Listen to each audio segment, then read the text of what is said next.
Assalamualaikum Ustaz Sanwari. Waalaikumsalam warahmatullahi wabarakatuh. Okey, tadi kita dah buat perjumpaan pertama tadi dan telah kesan beberapa penyakit di telinga tadi kan. Ya. Ada nanah, bila kita tekan dia sakit kan. Ya. Okey, sekarang ni kita dah selesai pun merawat Ustaz. Ya. Jadi sekarang ni macam mana rasa tu? Sakit lagi ke tidak? Ya, sudah tidak sakit. Apa? Tak ada sakit? Tak ada sakit. Tak ada sakit beda daripada sebelumnya ya. Ya. Tadi sakit, banyak yang sakit, tapi sekarang sudah banyak ringannya lah. Ya. Ya. Alhamdulillah.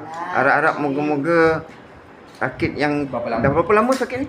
1 tahun lebih. Dah setahun lebih ni, moga-moga dengan sekali rawat ni, lepas ni bila berlakunya perubahan pergantian darah baru nanti akan berlaku kesembuhan terus. Tak ada sakit lagi dah.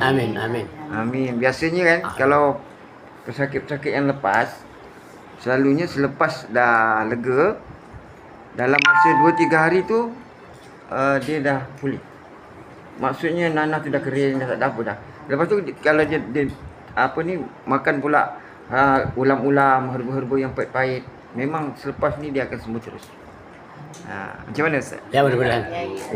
Ya. Ini Pak Kiai ni, bukan calang-calang orang ni. Okey ya? Okey Ustaz. Terima kasih.